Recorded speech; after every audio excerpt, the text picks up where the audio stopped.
사단은 왜 우리가 건강한 사랑의 관계를 맺는 것을 그렇게도 방해하려 할까요? 그 이유는 단순합니다. 사랑은 하나님의 성품을 가장 닮은 영역이며 하나님은 관계 안에서 역사하시는 분이시기 때문입니다. 우리가 누군가를 진실하게 사랑하고 연합할 때 그것은 하나님을 더 깊이 알아가고 그분의 형상을 닮아가는 여정이 됩니다. 그리고 그런 사랑은 단지 두 사람의 행복에만 그치지 않습니다. 건강한 사랑은 가정이 되고 가정은 하나님의 나라를 확장하는 도구가 됩니다. 믿음이 다음 세대로 이어지고 세상 속에서 빛과 소금의 역할을 하게 되죠. 하지만 사단은 이 아름다운 질서를 방해하려 합니다. 하나님이 주신 사랑의 축복을 왜곡시켜 우리로 하여금 하나님께 실망하게 만들고 관계를 무너뜨림으로써 하나님과의 연결까지 끊어버리려 합니다. 사랑 안에 있는 기쁨과 축복을 빼앗기 위해 사단은 집요하게 전략을 세웁니다. 그 관계가 하나님의 뜻 안에 있는 것이라면 더욱 그렇습니다. 그렇다면 사단이 우리에게 사용하는 대표적인 공격법은 무엇일까요? 오늘의 내용은 중요한 4가지로 구성되어 있으니 끝까지 시청해주세요. 그 전에 저희 채널의 방향성이 마음에 드신다면 좋아요와 구독, 알람 설정을 해주세요. 여러분의 응원은 우리에게 큰 힘과 격려가 됩니다. 첫 번째, 오해와 두려움. 사단이 가장 먼저 사용하는 전략은 오해와 그로 인한 두려움입니다. 사랑하는 사람과의 관계에서 이유 없이 반복되는 갈등, 말이 통하지 않는 느낌, 설명해도 이해받지 못하는 상황이 계속된다면 우리는 그것을 단순한 성격 차이로 넘기기보다는 영적인 공격의 가능성을 고려해야 합니다. 아담과 하와의 관계를 떠올려 보세요. 하나님이 직접 맺어주신 이 완전한 부부 관계는 단 하나의 의심으로 인해 무너졌습니다. 사단은 하와에게 하나님에 대한 왜곡된 질문을 던졌습니다. 정녕 하나님이 동산 모든 나무의 실과를 먹지 말라 하시더냐? 이 왜곡된 질문 하나가 하와 안에 하나님의 성품에 대한 오해를 심어주었습니다. 하나님이 나를 제한하시는 분일까? 정말 나에게 선한 것을 주시지 않으려는 걸까? 하는 왜곡된 생각이 그녀 안에 스며들었고 그로 인해 두려움이 생겼습니다. 그 결과는 관계의 파괴였습니다. 아담은 하와를 탓하고 하와는 뱀을 탓하며 서로를 원망하기 시작했습니다. 사단은 단순히 거짓을 퍼뜨리는 것이 아니라 상대에 대한 오해를 통해 관계의 근본적인 신뢰를 깨뜨렸습니다. 우리도 마찬가지입니다. 말 한마디에 상처받고 설명이 오해로 번지고 감정이 불필요한 두려움을 낳을 때 우리는 이 문제가 단지 성격 차이 때문이 아니라 보이지 않는 사단의 전략일 수 있다는 것을 인식해야 합니다. 이럴 때 우리는 말씀으로 마음을 다스려야 합니다. 에베소서 4장 26절은 분을 내어도 죄를 짓지 말며 해가 지도록 분을 품지 말라고 권면합니다. 감정은 숨길 수 없지만 감정이 사단의 통로가 되지 않도록 경계해야 합니다. 두 번째, 의심과 불신. 두 번째 공격법은 관계에 대한 의심과 상대에 대한 불신입니다. 사단은 아주 교묘하게 우리가 서로를 신뢰하지 못하게 만듭니다. 정말 이 사람이 나에게 맞는 사람일까?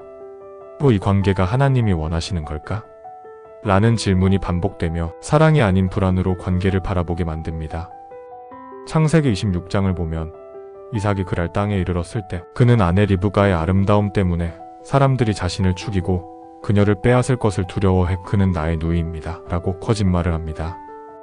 리브가는 하나님이 예비하신 아내였음에도 불구하고 이삭은 그 관계에 대한 두려움으로 인해 거짓을 선택했습니다. 이는 사랑의 본질인 신뢰가 흔들렸기 때문입니다. 우리의 현실도 크게 다르지 않습니다. 때로는 작은 불확실함이 관계 전체를 흔드는 두려움으로 번지게 됩니다. 하지만 하나님이 주신 관계는 두려움이 아니라 믿음으로 세워져야 합니다. 두려움은 사단이 심는 것이며 하나님은 우리에게 두려워하지 말라고 반복해서 말씀하십니다. 이러한 의심이 찾아올 때 우리는 하나님 앞에서 솔직하게 그 마음을 내려놓고 하나님, 이 관계가 주님의 뜻이라면 제 안에 불신을 거두어 주세요 라고 기도하며 나아가야 합니다. 세 번째, 정체성의 왜곡과 열등감. 사단이 관계를 흔드는 세 번째 전략은 우리 안에 깊이 심어놓은 자기 자신에 대한 거짓된 인식입니다. 이는 겉으로 드러나지 않지만 관계 전체의 기초를 흔드는 매우 위험한 공격 방식입니다. 자신을 사랑하지 못하는 사람은 결국 다른 사람을 건강하게 사랑하기 어렵습니다. 그 사랑은 쉽게 집착이 되거나 반대로 지나치게 자신을 숨기게 되죠. 사사기 6장에서 기드온은 하나님의 부르심을 받았지만 그는 나는 므낫세 중에 가장 작은 자이며 내 집안도 약하다고 말하며 자신을 깎아내립니다. 하나님은 그를 큰 용사라고 부르셨지만 기드온은 자신의 과거와 배경, 현재의 모습에만 집중하며 하나님의 시선을 믿지 못했습니다. 이 모습은 우리가 관계에서 자주 겪는 내면의 반응과 닮아 있습니다. 누군가가 나를 진심으로 사랑하려 해도 나는 사랑받기 부족한 사람인데 그 사람이 나를 알게 되면 실망할 거야 라는 생각에 사로잡히는 것입니다.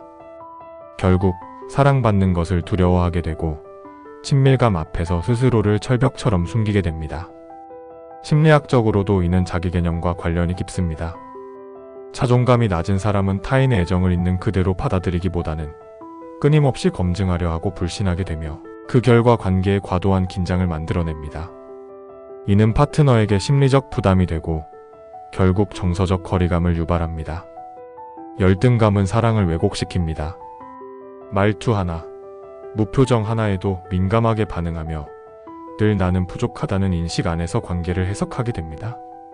상대는 그 사랑을 유지하려 애쓰지만 결국 상대방도 지치게 되고 관계는 서서히 균열이 생깁니다. 그래서 우리는 하나님이 말씀하신 나의 정체성을 다시 붙들어야 합니다. 이사야 43장 1절 내가 너를 지명하여 불렀나니 너는 내 것이라. 하나님이 나를 지으셨고 사랑하셨고 부르셨다는 진리를 신앙의 중심에 둘 때 비로소 우리는 자유롭게 사랑할 수 있습니다. 네 번째, 신앙의 약화. 마지막 전략은 가장 은밀하고 강력합니다. 바로 신앙의 약화입니다. 사단은 우리가 사랑에 빠진 순간 하나님과의 관계는 점점 약해지게 만듭니다. 처음에는 기도가 줄어들고 예배가 흐려지고 하나님께 묻기보다는 감정과 환경에 따라 관계를 유지하려 합니다. 사울 왕의 이야기를 살펴볼까요?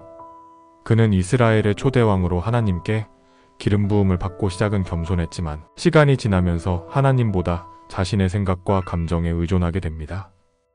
결정적인 순간마다 하나님께 묻기보다는 자신의 판단을 따랐고 결국 하나님의 뜻에서 멀어지게 됩니다.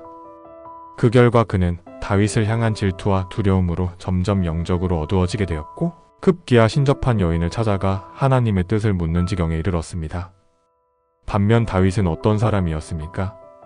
그는 수많은 실수와 죄를 저질렀지만 항상 하나님께 돌아갔습니다. 하나님과의 관계를 가장 우선순위에 두었고 회개와 기도로 끊임없이 자신을 돌이켰습니다. 그 차이가 결국 영적인 운명을 갈랐습니다. 오늘날 우리도 관계에 집중할수록 신앙이 약해지고 있다면 반드시 점검해 보아야 합니다. 하나님이 주신 관계라면 그 관계는 내 신앙을 살리는 통로가 되어야 하는 것인데 오히려 약화시키는 요소가 되어서는 안 됩니다. 하나님은 우리에게 먼저 그분과의 관계를 지키라고 말씀하십니다. 마태복음 6장 33절 너희는 먼저 그의 나라와 그의 의를 구하라. 그리하면 이 모든 것을 너희에게 더하시리라. 이 말씀처럼 사랑하는 사람과의 관계도 하나님과의 친밀함 안에서만 건강하게 유지될 수 있습니다. 오늘 우리가 살펴본 사단의 4가지 공격법은 단순한 심리적 패턴이 아니라 영적인 싸움의 신호입니다. 하나님이 예비하신 사랑을 지키고 싶다면 먼저 우리의 영을 깨어있게 하셔야 합니다. 관계가 흔들릴 때 내 신앙은 더욱 단단해져야 합니다. 마지막으로 기도로 마무리하겠습니다. 사랑의 하나님, 오늘 저의 마음을 조용히 들여다보며 깨닫습니다. 관계 속에서 반복되는 갈등과 오해, 설명할 수 없는 불안과 두려움, 그리고 점점 멀어지는 기도와 신앙의 자리. 이 모든 것이 단순한 감정의 문제가 아니라 영적인 싸움임을 알게 되었습니다. 저는 그동안 사랑을 지키기 위해 애써왔지만 정작 제 신앙은 뒤로 밀려나 있었음을 고백합니다. 하나님, 다시 하나님을 제 관계의 중심으로 모셔드립니다. 내 마음이 흔들릴 때, 나의 시선이 사람에게 머무를 때마다 다시 하나님을 바라보게 해주세요. 오해가 찾아올 때 진실을 볼 수 있는 지혜를 주시고 두려움이 엄습할 때 믿음으로 그 마음을 이겨내게 하시며 신앙이 흔들릴 때마다 다시 하나님 앞에 나아가 회복하게 해주세요. 그리고 하나님, 저의 정체성이 오직 말씀 위에 세워지게 해주세요. 사단이 속삭이는 거짓된 열등감이 아니라 하나님의 시선 안에서 나를 바라보게 해주세요. 사랑받을 수 없는 존재가 아니라 이미 하나님께 지명받고 부르심받은 존재임을 기억하게 하소서. 사람의 사랑이 목마르지 않고 하나님께 받은 사랑으로 충만한 여자가 되어 건강한 관계를 이루어가는 지혜를 제게 허락해 주세요. 예수님의 이름으로 기도드립니다. 아멘. 하나님과 함께 걸어가는 당신의 사랑을 응원합니다. 다음 영상에서 또 만나요. 감사합니다.